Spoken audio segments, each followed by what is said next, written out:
Olá, vamos iniciar mais um resumão, dessa vez sobre custos, custos básicos, onde a gente vai falar aí das principais nomenclaturas de custo, custo variável, custo fixo, custo direto, indireto, gastos, investimentos, enfim, várias coisas aí de custos básicos. Lembrando sempre que o resumão é um apanhado, dos pontos dos pontos principais, dos mais importantes para que você entenda daquele assunto. E então o resumão ele não termina aí os estudos daquele assunto. Você precisa buscar mais material. E nós temos aqui no nosso canal uma playlist só sobre custos. E tem também uma playlist sobre resumão, sobre todos os outros assuntos que a gente já fez resumo. Então aproveita bastante o nosso canal do YouTube, que tem bastante material para você estudar. Inclusive é bom você se inscrever, porque assim você fica sabendo toda vez que tem material novo. E acompanhe a gente também nas mídias sociais. Agora vamos lá no resumão para a gente entender um pouco mais sobre custos básicos. Vamos lá então. Bom, nós vamos aqui separar os nossos custos básicos em dois grandes grupos importantes. As nomenclaturas que a gente usa em custos e os conceitos que nós vamos utilizar em custos também. Em termos de nomenclatura, eu tenho primeiro que eu tenho lá os gastos, Gastos é um termo genérico, para todo desembolso, para toda saída de recursos, com o objetivo de gerar aí produção de bens e serviços, receitas e tudo mais. Beleza, esses gastos eles são separados em termos do assunto de custos, Eles são separados em investimentos, despesas, custos e perdas. Os investimentos são os gastos com bem ou serviço ativado, ou seja, que é contabilizado no ativo, em função de uma sua vida útil ou de benefícios atribuíveis a períodos futuros. Então aqui não se confunde com o grupo investimentos lá no ativo, onde eu estou falando de aquisições em caráter permanente, que não tem relação direta com a atividade fim da empresa. Isso daí é definição do grupo investimentos lá no meu ativo. Aqui, em termos de custos básicos, investimento são todos os gastos em bens e serviços, em todos os bens e serviços que são ativados. Por exemplo, se eu estiver falando de estoque, se eu estiver falando de prêmio de seguros a apropriar, se eu estiver falando inclusive de imobilizado, ou seja, tudo que está lá no meu ativo. Tudo isso é investimento. Se você pergunta para um empresário, quais são os investimentos que ele fez no último mês dentro da empresa dele, ele vai dizer, comprei equipamento, comprei estoque, fiz seguro para os meus equipamentos, tudo isso para ele é investimento, que é os valores que estão sendo aplicados lá no ativo. Despesas são todos os gastos com bens e serviços não utilizados nas atividades produtivas e consumidos com a finalidade de obtenção de receita. Então, primeira coisa, as despesas não são ativáveis. A despesa não é contabilizada no ativo, a despesa é contabilizada no resultado do exercício. Então veja, se é despesa, não tem relação com a produção de produto acabado. Primeiro porque o que tem relação com a produção é custos. E segundo que o produto acabado está no estoque. Se despesa não é ativada, não pode estar no estoque, ok? Então despesa, efetivamente o que é? São todos os gastos para administrar, comercializar e financiar o meu negócio. Então eu estou falando basicamente das despesas operacionais, comerciais, administrativas e financeiras, ok? Os custos, esses sim, esses estão diretamente relacionados com a produção de outros bens e serviços. Então é tudo que eu gastar na produção, tudo que eu gastar para produzir, tudo isso é considerado custo. E perda é um gasto não intencional decorrente de fatores externos, fortuitos ou da atividade produtiva normal da empresa. Pegou fogo no estoque, é perda. Houve um roubo, desvio, perda. Na produção tiveram lá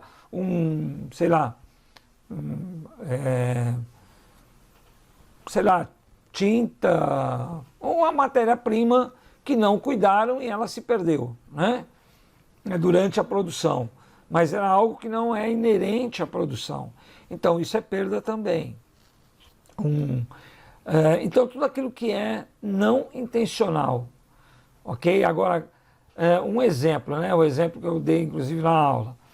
Quando você tem lá uma tinturaria, essa tinturaria trabalha com tintas diferentes, né? Uma delas, ela depois de aberto, ela não pode ser usada novamente. Então vamos supor assim, você tem lá um galão dessa tinta, vai utilizar para atingir um determinado produto, uma determinada tecido, só que você não vai utilizar tudo que está no galão. Então o que sobrar você não pode reutilizar.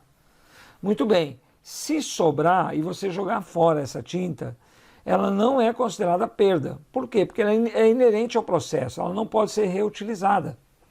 Então isso não é considerado perda. Agora, se você tem uma matéria-prima, uma tinta, que pode ser reutilizada depois de aberto o galão. Então você abriu, tingiu um tecido lá para um determinado cliente e sobrou uma tinta. Você fechou o galão e deixou ali do ladinho. Dali a pouco passou um cara meio desapercebido lá da produção, deu um chute naquilo lá, caiu, perdeu toda aquela tinta que tinha um valor, inclusive, um valor considerável, razoável. Isso daí é considerado como o quê? Como perda, né? Houve um acidente ali e perdeu aquela matéria-prima. Então isso sim é perda. Agora o que é inerente ao processo não é perda e vai para o custo do produto. Legal? Então em termos de nomenclatura, essas são as principais nomenclaturas que você vai ver no exame de suficiência. Em termos de conceitos, né, eu posso separar aqui em 3 situações diferentes. Relativos a volume, relativos à aplicabilidade e relativos a agrupamento de custos. Então, em relação ao volume, o que nós temos de conceitos, né? Nós temos os custos fixos e os custos variáveis. Justamente por conta disso, quer dizer, é que é volume. Então, os fixos, eles são fixos por quê? Porque eles não se alteram quando altera o volume de produção. Então, se eu tiver mais produção, eu vou ter mais custo desse daqui? Não vou ter. Então, ele é fixo. Se eu tiver menos produção, por exemplo, o aluguel, né? O aluguel é um exemplo de custo fixo. Se eu produzir mais no mês, eu vou ter que pagar mais aluguel? Não vou pagar. Eu pago o aluguel do galpão e deu. E se eu produzir menos? Também não vou pagar menos. Tá, e se eu não tiver produção esse mês, eu tenho que pagar o aluguel? Tenho que pagar o aluguel, está em contrato. Então ele é fixo justamente por isso. O volume de produção aumenta e diminui, e esse custo não aumenta nem diminui por conta do volume. Agora, eu tenho variável. O variável, sim, ele está totalmente relacionado com o volume de produção. Quanto mais produção eu fizer, mais custos eu terei. Quanto menos produção eu tiver, menos custos eu terei. E se por acaso eu não tiver produção nenhuma no período, eu não tenho esse custo. Por exemplo, matéria-prima. Se eu não produzir nada, eu vou ter custo de matéria-prima? Não vou ter. E se eu produzir muito, eu vou ter muita matéria-prima gastando. E se eu produzir menos, eu vou ter menos custo de matéria-prima. Então ele varia conforme a variação do volume de produção. Por isso é variável.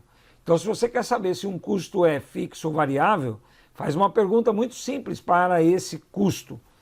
Olha para ele e diz assim: ô custo, me diz uma coisa, se eu tiver produção esse mês, você vai existir? Ele disser assim, não, se você tiver produção, eu existo, claro. E se eu não tiver produção, você vai existir? Continua existindo, então ele é fixo. E se a resposta for não, olha só, custo, se eu não tiver produção esse mês, você existe? Ele vai dizer não, então ele é variável. Porque se eu não tiver produção e não tiver custo, né, variou o volume, variou o custo, então ele é variável. Legal? Muito bem. Isso é em relação ao volume, fixos e variáveis. Em relação à aplicabilidade, eu vou ter os custos direto e indireto. Direto é aquele que eu consigo apropriar diretamente ao produto. Normalmente já vem lá na ficha técnica, né? Para fazer esse produto aqui eu tenho que gastar 500 gramas disso. Tenho que gastar tantos metros daquilo.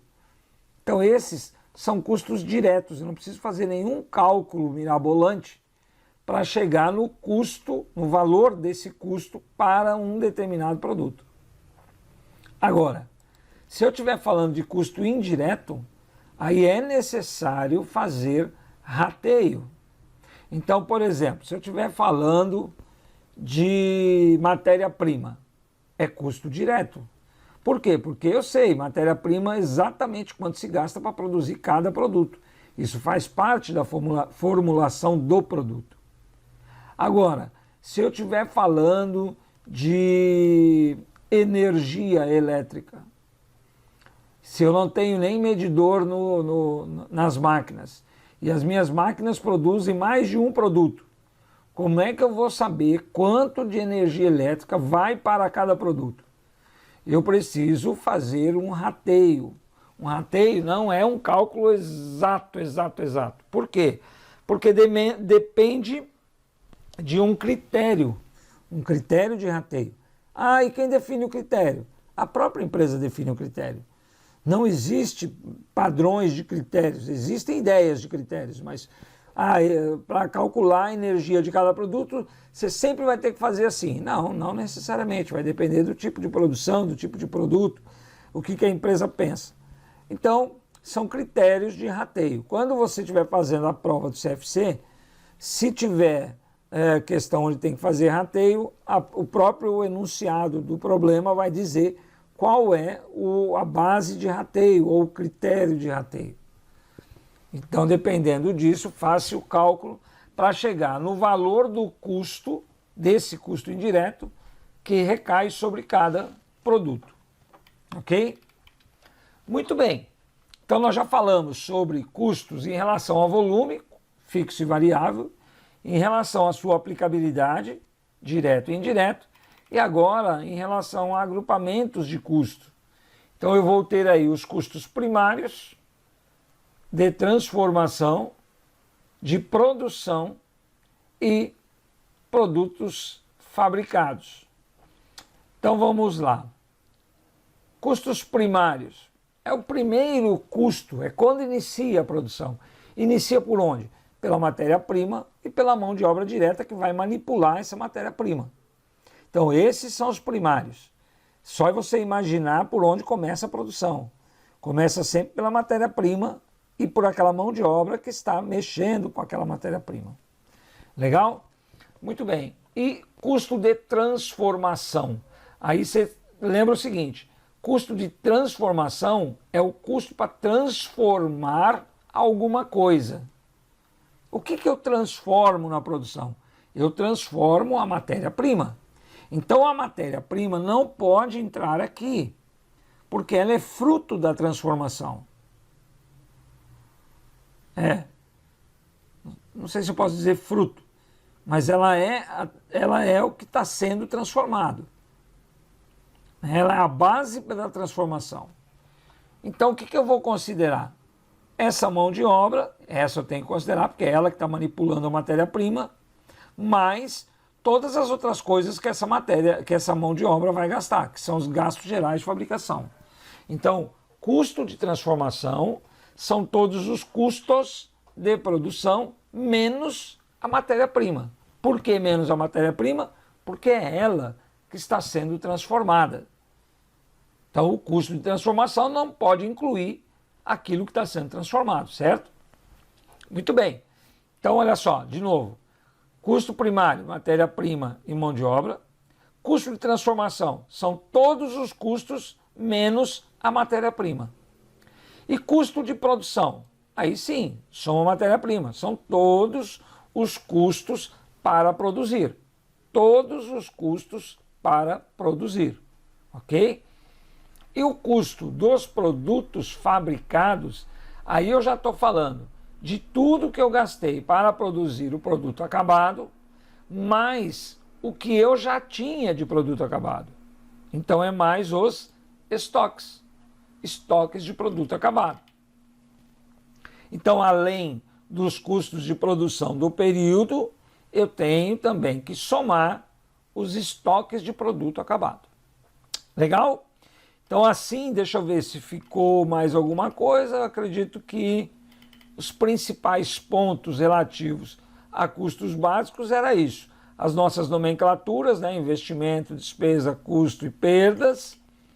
Os nossos conceitos relativos a volume, aplicabilidade e agrupamento de custos, onde eu vou falar de custos fixos e variáveis para o volume. Eles dependem do volume, né? Aplicabilidade é a forma de aplicar o custo em cada produto, se é direto ou é indireto, e o agrupamento de custos, quando são os primários, de transformação, de produção e produtos fabricados. Pronto, encerramos o nosso resumão, mais um resumão para conta. E eu espero que você tenha tirado as suas dúvidas, né, sobre custos básicos, tenha entendido tudo aquilo que a gente passou. Mas, se ficou alguma dúvida, sem problema, é só escrever nos comentários que eu respondo para você assim que possível, tá certo? Lembrando, mais uma vez, é bom você se inscrever no canal e nos acompanhar nas mídias sociais. Essa é a forma mais eficaz de você saber quando é que a gente publica vídeo novo. Nós estamos fazendo isso toda semana, praticamente quase todos os dias, tá certo? Então eu vejo você na próxima videoaula. Forte abraço!